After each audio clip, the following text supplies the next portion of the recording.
Imana iritwararika amagara yacu, ubutunzi bwacu, ibikorwa vyacu, imigenderanire yacu n'akazoza kacu k'ibihe bidashira. Irajwe ishinga n'ivyacu vyose kuko ari Imana y'urukundo yitwararika abana bayo.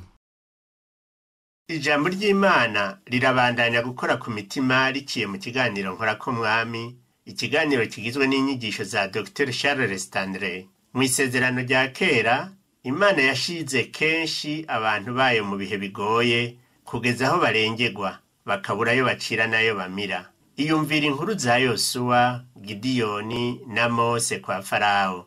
Uyu munsi Dr. Stanley arerekana ko izo ngorane zose zituma umusavyi wayo atakambira Imana ngo ikore ivyo adashobora gukora ubwiwe. Natwe intambara zacu zishobora kuturengera. Nico gituma dukwiye kwiga neza ku vyabaye ku bantu bo mu isezerano rya kera. Gusenga gutegerezwa kwama kuza imbere mu kubaho kwacu. Gumana natwe muri iki cigwa c'ijambo ry'Imana kivuga ngo gutorera umuti ingorane biciye mu gusenga. Muri kino kiganiro muri kumwe na Dr. Charles Stanley.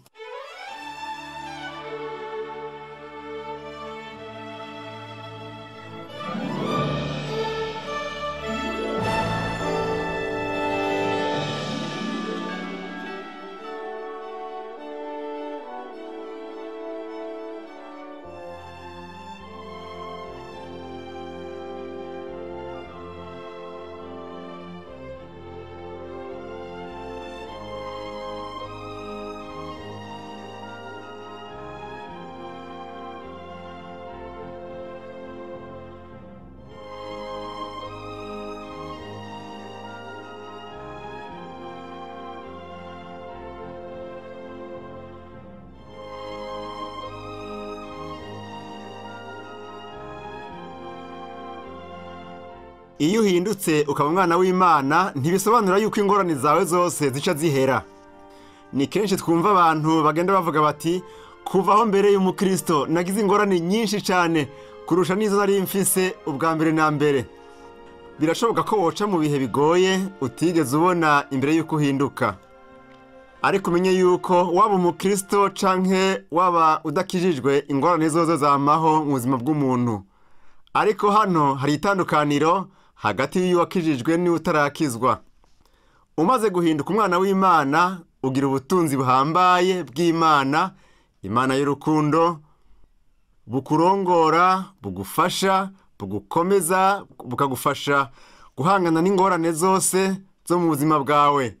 Uyu munsi turaganira ku vyerekeye gutorera umuti ingorane biciye mu gusenga. Mu gice ca 20 c'igitabo ca kabiri c'ivyo ku ngoma, reka turabe gatoya ivyabaye ku mwami Yehoshafati yari umwami w'Abayuda. Kandi uwo mwami yubaha Imana. Yashikanye Abisirayeli ku kumenya Imana mu bugingo bwabo. Yumvise ko hari ibihugu bitatu bije kumutera. Ukuntu yavyifashemwo biraduha icigwa kijanye no kumenya ingene twohangana n'ingorane zitandukanye. Reka dusome rero muri ico gitabo ca kabiri c'ivyo ku ngoma, igice ca 20 kuva ku murongo wa mbere kugeza ku wa 6. Haravuga ngo hanyuma y'ivyo abanyamowabu n'abamoni hamwe n'abimayoni bamwe batera Yehoshafati ngo bamurwanye. Maze haza imburi zibarira Yehoshafati zituratewe. Haje ingabo nyinshi z'isinzi zivuye Siriya hakurya y'ikiyaga, kandi ubu zigeze i Hasasoni Tamari, ariho Enigedi. Yehoshafati agira ubwoba, acagira umwete wo kurondera Uhoraho, ashinga umunsi wo kwisonzesha mu Buyuda bwose. Maze Abayuda bose bakoranira hamwe ngo basabe Uhoraho abatabare. Nuko bava mu bisagara vyose vy'Ubuyuda bazanywe no kurondera Uhoraho. Maze Yehoshafati ahagarara mu ikoraniro ry'Abayuda n'ab'i Yerusalemu aho nyene ku ngoro y'Uhoraho, ahahanganye n'urugo rusha. Asenga ati, ewe Uhoraho, Mana y'abasogokuruza, none si wewe Mana yo mw'ijuru, kandi si wewe ugaba abami bose b'abanyamahanga? Mu kuboko kwawe harimo ububasha n'inkomezi bituma ataho guhagarara imbere. Reka turabe ivyanditswe mu gice ca 19 naho ku murongo wa 3 havuga ngo, mugabo hari ivyiza bimwe bikubonekako, avuga Yehoshafati, kuko wakuye mu gihugu inkingi zashingiwe Ashera, ico Ashera naco ni ikigirwamana, ugashira umutima ku kurondera Imana. Ibi bitwereka ubutwari buhambaye bw'uyu mwami Yehoshafati, hamwe n'ivyo dusoma ku murongo wa 4 ngo, abagarukana kuhoraho Imana y'abasogokuruza. Ku murongo w'indwi naho haravuga ngo, ariko mugende mwubaha Uhoraho, mwiyubare mu vyo mukora, kuko Uhoraho Imana yacu atakugabitanya kuri muri we, canke guti ijunja ry'abantu, canke kurya igiturire. Yatoye abacamanza bamwe bo kumufasha kurongora igihugu. Ku murongo w'9 haravuga ngo, maze arababwira ati, muze mugenze mutya, mwubahe Uhoraho, murabizigirwa, mufise imitima itanduye.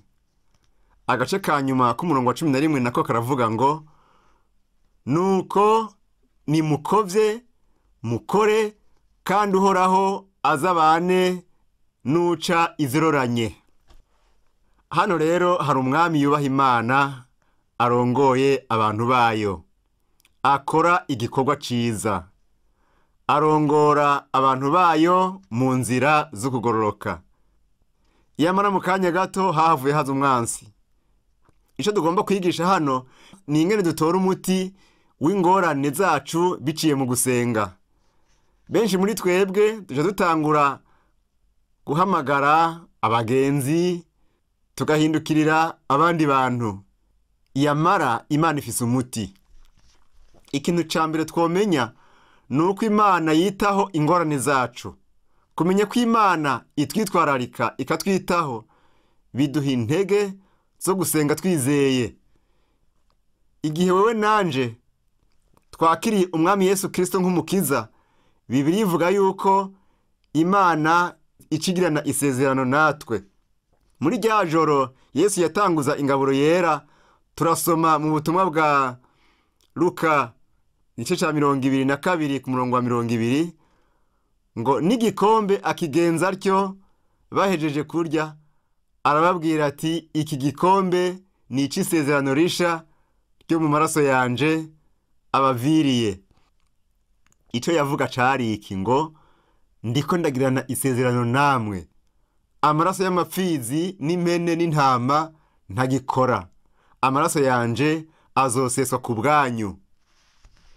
Iyo rero wizeye umwami Yesu Kristo nk'umukiza wawe, Imana igirana nawe isezerano, ikemeza kuri umwana wayo ibihe bitazoshira, kandi ntaco gutandukanya n'Imana ubwayo. Imana data w'urukundo ntashobora kwirengagiza ingorane z'abana biwe.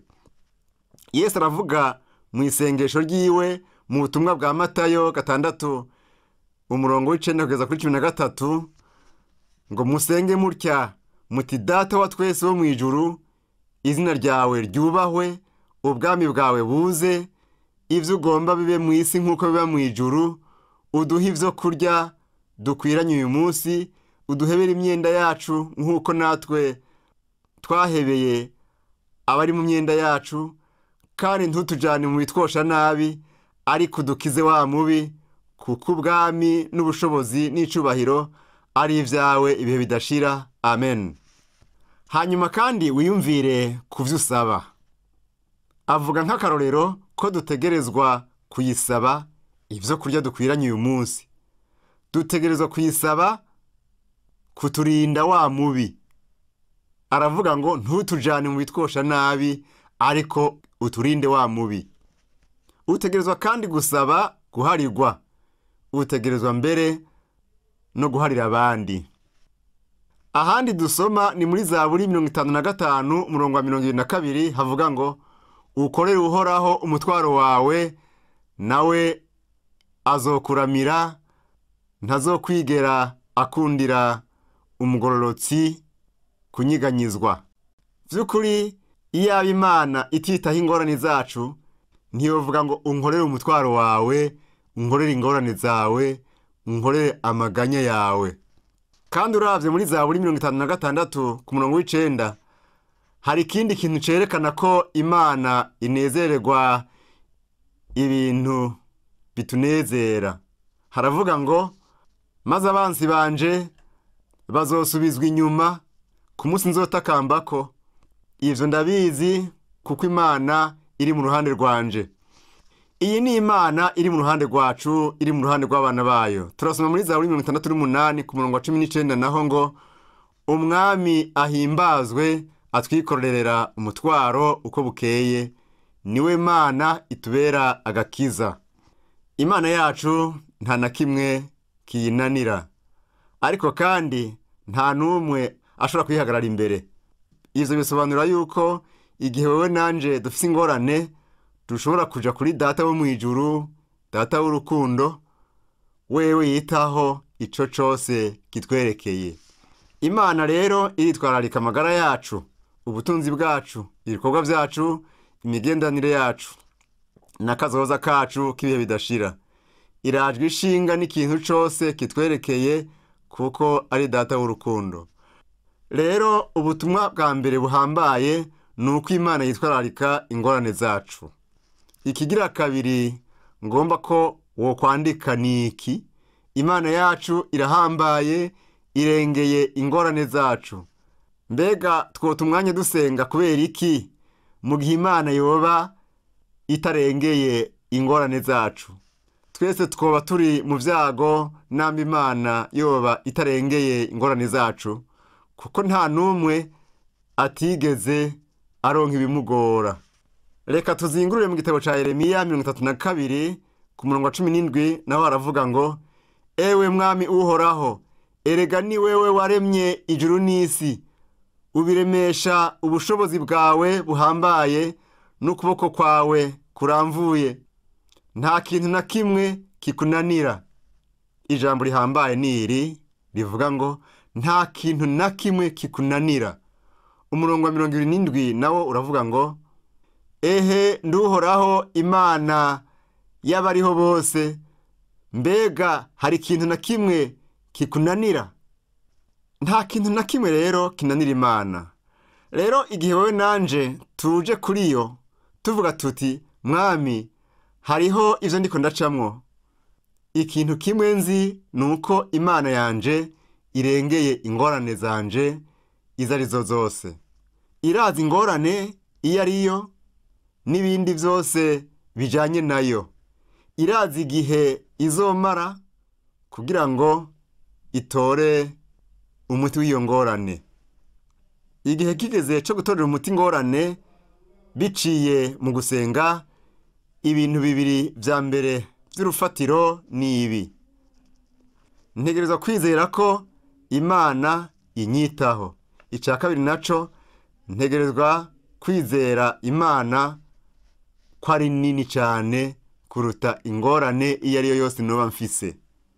Ica gatatu ngomba ko wandika naco ni iki: nuko umuti wa mbere w'ingorane zacu ukwiye kuba witwa ukurondera uhoraho. Ngomba urabe hano icabaye kuri Yehoshafati igihe yaronka imburi yuko atewe.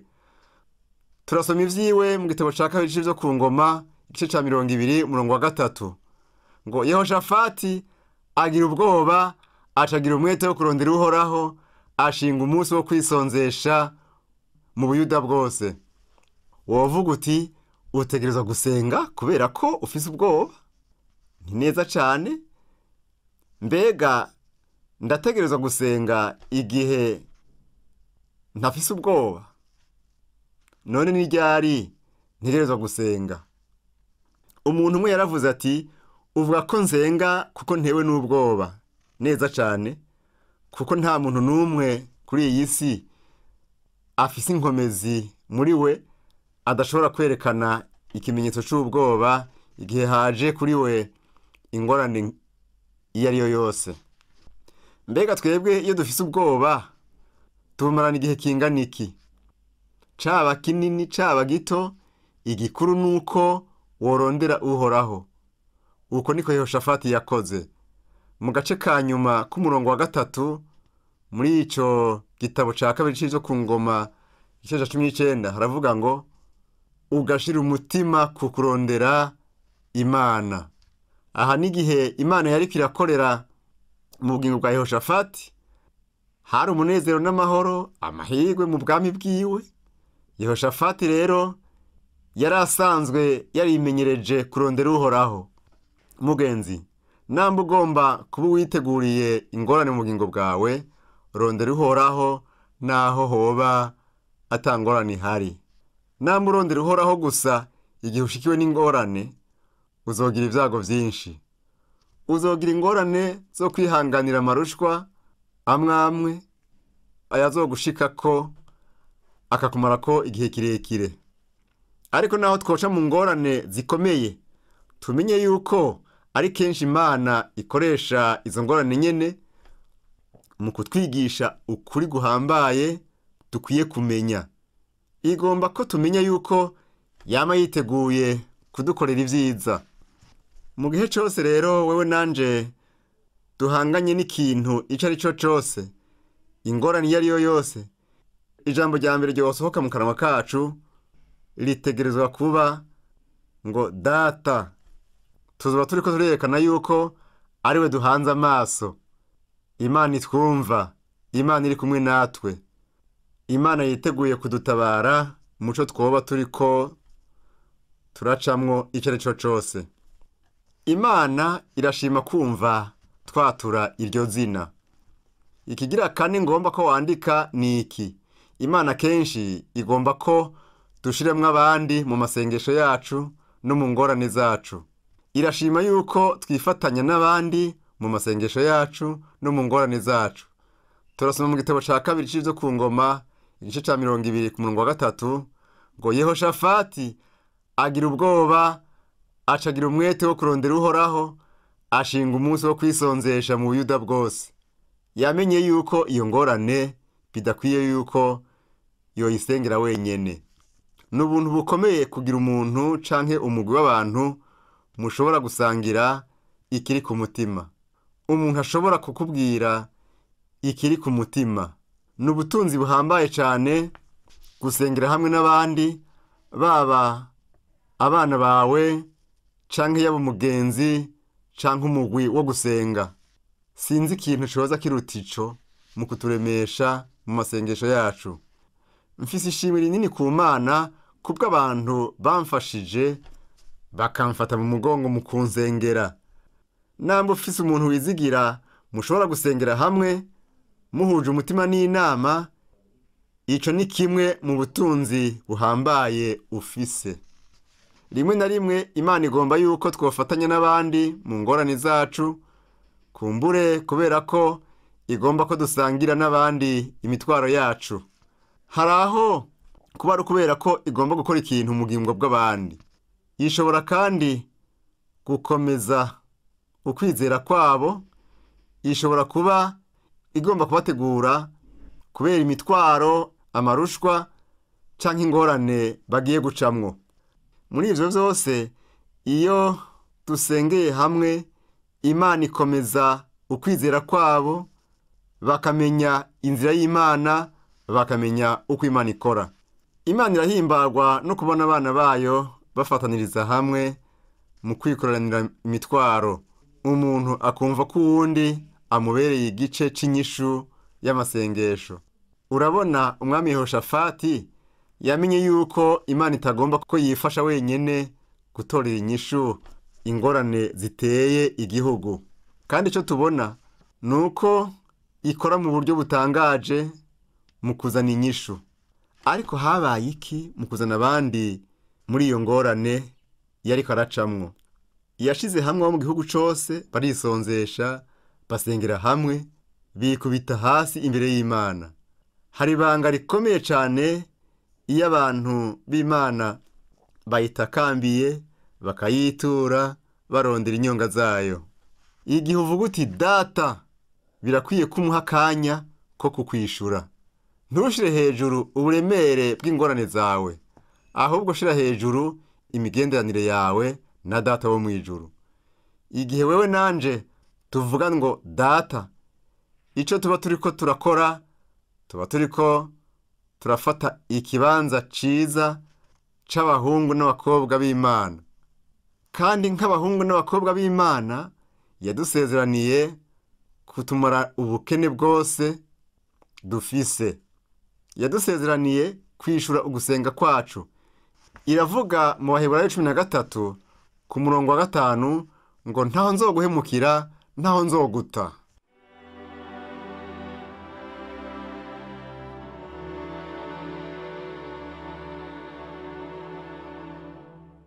Imana ifise inyishu y'ingorane yawe, ariko utegerezwa kwemera gukurikira neza inzira yayo. Charles Stanley agusaba gushira ku ruhande ivyiyumviro vyawe, hanyuma uvuga uti ego ndemeye kurongorwa n'Imana. Namba by'ukuri wemeye gukurikira Uhoraho, azokurongora kandi yishura imitwaro yawe yose. Kenshi twibuka gusenga ubwa nyuma, yamara mu cete cyanditswe na Yakobo mu gice cya 5 uhereye ku murongo wa 13 kageza ku murongo wa 16 dusoma ko gusenga gutegerezwa kuza ubwa mbere. Tega amatwi umurongo wa 13 kugeza ku wa 16 uko havuga ngo muri mwebwe nihaba hariho ubabaye nasenge, namba hariho uroraniwe naririmba ishimwe, muri mwebwe namba hariho urwaye natumeko abashinga ntahe bishengero baze kumusengera, bamusiga amavuta yera yo mu izina ry'umwami wacu. Kandi gusenga gufatanije no kwizera kuzokiza umugwayi, umwami azomuvyura, kandi asanzwe yarakoze ibyaha azobiharirwa. Mwaturanire ibyaha byanyu, musengeranire kugira ngo mukire indwara. Ugusaba ko umugororotsi kugira ikimazi kuri byinshi mu gikorwa cyago.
Dushikira isi yose mu rukundo rw'Imana n'imbabazi ku bantu. Inyigisho za Dr. Charles Stanley mukaba muzishikirizwa mu kiganiro Nkorako Mwami. Nshuti mugenzi, turizera ko kino kiganiro caguhimbaye. Ucumviriza ku misi ya kabiri isaha 11:30 z'agatondo no kuwa gatandatu isaha 3:30 z'ijoro.